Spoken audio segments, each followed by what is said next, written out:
खबरों की शुरुआत करते हैं सरकार के कामकाज से।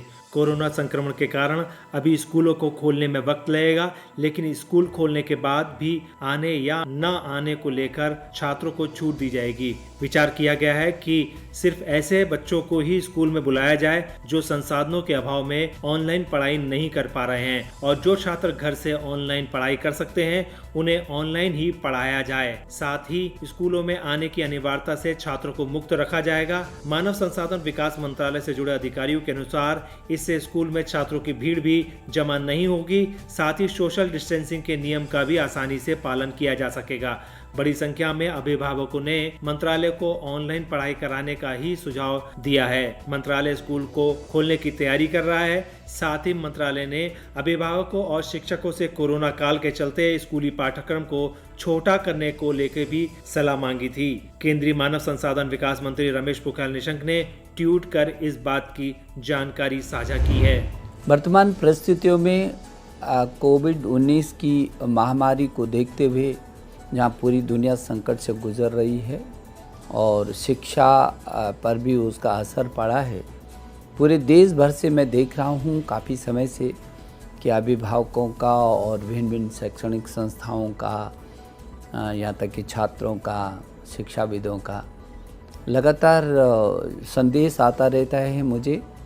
कोई ट्विटर पर, कोई फेसबुक पर, कोई मेल करते हैं कि जो वर्तमान सीबीएसई का जो पाठ्यक्रम है उसको कम होना चाहिए। खबर बाबा नीम करोली के दर्शन की।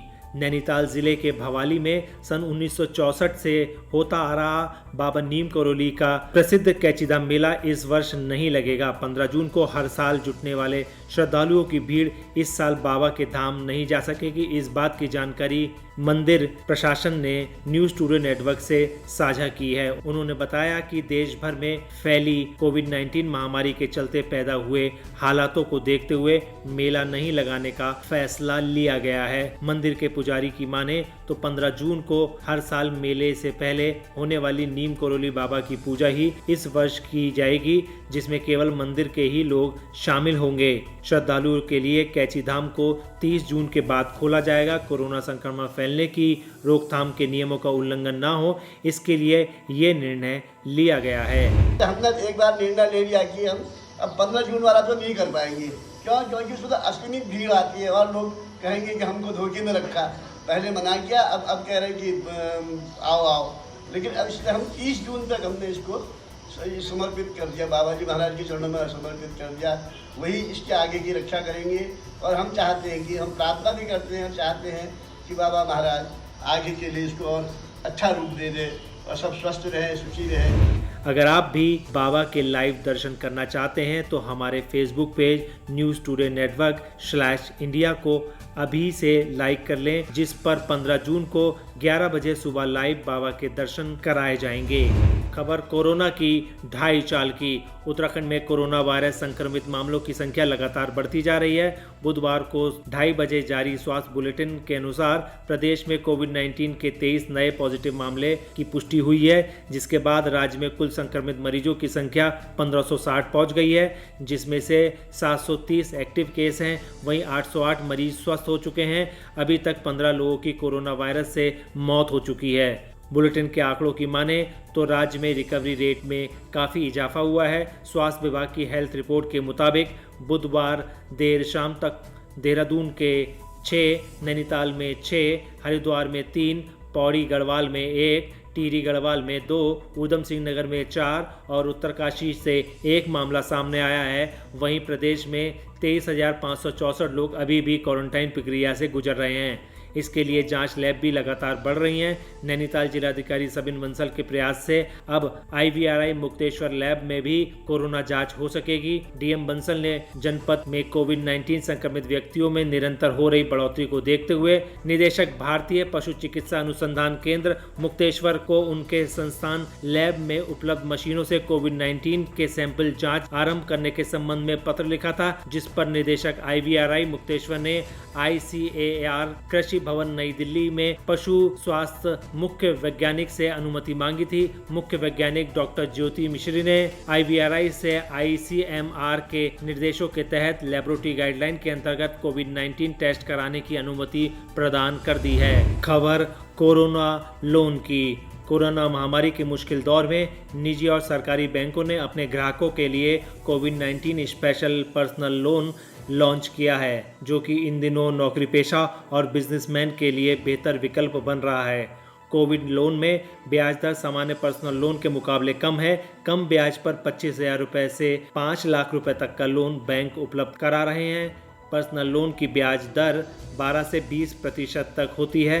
वहीं कोविड-19 पर्सनल लोन की ब्याज दर 7 से 10% के बीच है। PNB के अधिकारी की माने तो पहले से जो लोग बैंक के ग्राहक हैं उन्हें कोविड-19 लोन की सुविधा दी जा रही है। ये लोन उन्हीं को मिलेगा जिनका पुराने लोन चुकाने का बेहतर रिकॉर्ड होगा, यानी उनके पास पूर्व के लोन के भुगतान का अच्छा ट्रैक रिकॉर्ड होना चाहिए। कोविड-19 लोन में कोई प्रोसेसिंग फीस नहीं ली जा रही है। ये लोन 30 जून तक लिया जा सकता है। SBI के एक अधिकारी की माने तो कोविड-19 लोन के लिए लोगों के काफ़ी संख्या में आवेदन भी लगातार आ रहे हैं, जिनका वेरिफिकेशन करने के बाद लोन जारी किए जा रहे हैं। SBI की ओर से 45 मिनट के भीतर 5 लाख रुपए तक का कोविड लोन जारी किया जा रहा है। इसके लिए SBI के योनो ऐप के माध्यम से आवेदन किया जा सकता है। वहीं PNB से लोन लेने के लिए मेट्रो सिटीज में कम से कम 15,000 रुपये प्रति माह और सेमी अर्बन या ग्रामीण इलाकों में कम से कम 10,000 रुपये प्रति माह वेतन होना चाहिए आवेदक का। खबर बीजेपी की वर्चुअल रैली की। भारतीय जनता पार्टी उत्तराखंड द्वारा केंद्र के भारतीय जनता पार्टी सरकार के 1 वर्ष पूर्ण होने पर कुमाऊं में प्रथम बार वर्चुअल रैली का आयोजन केंद्रीय मंत्री स्मृति ईरानी द्वारा किया गया। इस दौरान उन्होंने केंद्र सरकार द्वारा किए जा रहे कार्यों पर प्रकाश डालते हुए PM मोदी के कार्यों की जानकारी दी। उन्होंने बताया कि केदारनाथ पुनर्निर्माण कार्य, 4 धाम rail connectivity, all weather road का निर्माण आदि अनेक कार्य उत्तराखंड में किए जा रहे हैं। इसके अलावा देश में धारा 370 हटाना, राम मंदिर बनाने की दशा में ट्रस्ट का निर्माण करना, 3 तलाक जैसी कुप्रथा को हटवाना, CAA को लागू कराना, किसान सम्मान निधि सीधे किसानों के खाते में पैसा डलवाना, महिलाओं को उनके खाते में डायरेक्ट पैसा डलवाना, उज्ज्वला योजना में 6 करोड़ लोगों को गैस सिलेंडर देना आदि अनेकों काम केंद्र सरकार द्वारा किए गए हैं। देखिए, विपक्ष तरह तरह की गलतफहमियां और देश के सामने गलत प्रस्तुतिकरण कर रहा है सरकार का। सरकार को 1 साल भी हुआ है। उस साल में हमने क्या क्या किया उसका लेखा जोखा, और कोरोना को किस तरह से हम उसका मुकाबला कर रहे हैं, सरकार ने कोरोना से निपटने के लिए क्या क्या पुख्ता इंतजाम किए हैं, उसका भी इसमें जिक्र आएगा। इसलिए ये बहुत महत्वपूर्ण रैली है और 1 लाख से ज़्यादा लोग इसमें उपस्थित हैं। इस समय हम सब लोग रैली को देख रहे हैं, तो अपने आप में ऐतिहासिक चीज़ें हैं। भारतीय जनता पार्टी ठीक सेना की तरह से अभ्यास वर्ग करती रहती है। सेना शांति काल में भी अपने अभ्यास करने से चूकती नहीं है। तो हम लोग भी चाहे कितनी परेशानी हो, कुछ भी कष्ट हो, इसके आधार पर अपने अभ्यास को नहीं छोड़ते हैं। इसलिए एक किस्म से ये शांति काल का अभ्यास पर्व है, और जो गलतफहमियां फैला रहे हैं उनको माकूल जवाब है। कोरोना से बचने के लिए, कोरोना को रोकने के लिए हमने क्या क्या किया उसका लेखा जोखा है। वहीं भारतीय जनता पार्टी की वर्चुअल रैली पर विपक्षी दल कांग्रेस ने पलटवार किया है। कांग्रेस की वरिष्ठ नेता और नेता प्रतिपक्ष इंदिरा हृदयेश ने बीजेपी की वर्चुअल रैली को दिखावा करार दिया है। फालतू दिखावों से कोई फर्क नहीं पड़ता है। भारतीय जनता पार्टी का जो स्तर है वो गिर चुका है। लोग परेशान हैं, लॉकडाउन से परेशान हैं, रोजी रोटी कमाई के साधन खत्म हो गए हैं, बेरोजगारी बुरी तरह बढ़ गई है, और गरीब मजदूर तो शाम को सो नहीं पा रहा, इसलिए कि सुबह वो अपने बच्चे के लिए दूध ला पाएगा नहीं ला पाएगा। स्कूल सब बंद हैं। स्थिति पूरे देश की खराब है, हमारे राज्य की भी खराब है। तो जिसे प्रसन्नता या जश्न मनाना हो मनाए। आम जनता बहुत परेशान है, और बच्चे भी घरों में बंद रहते रहते परेशान हो गए। बच्चे जो घरों में रह रहे हैं वो कहते हैं अब हम कहाँ जाएं। तो इसका कोई रास्ता वो नहीं निकाल पाए। कह देंगे कोरोना है, कोरोना के कोई लक्षण नहीं, कोरोना का कोई इलाज नहीं है। न इलाज है न लक्षण है। खबर चमोली के बैंक के बाहर सोशल डिस्टेंसिंग की धज्जियां उड़ाए जाने की, जिसकी हमारे पास एक लाइव फुटेज है। कोरोना का संक्रमण अभी भी लगा हुआ है। उत्तराखंड में कोरोना वायरस के मामलों में लगातार इजाफा हो रहा है।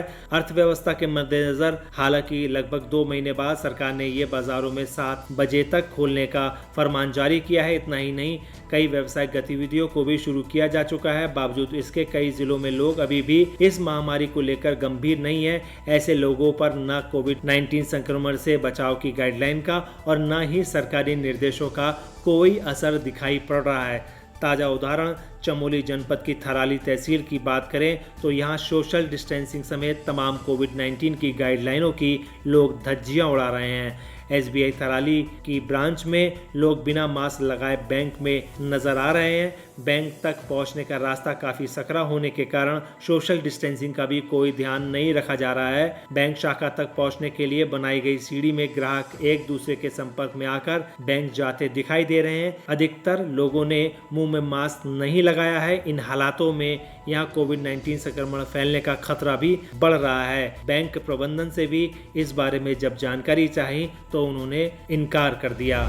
दोस्तों, हमारा यह वीडियो आपको कैसा लगा आप हमें कमेंट बॉक्स में ज़रूर बताइएगा। अगर आप इसको YouTube पर देख रहे हैं तो हमारे चैनल को सब्सक्राइब करिए। अगर आप Facebook पर देख रहे हैं तो हमारे चैनल को लाइक करिए और हमारे पेज को फॉलो करें। नमस्कार।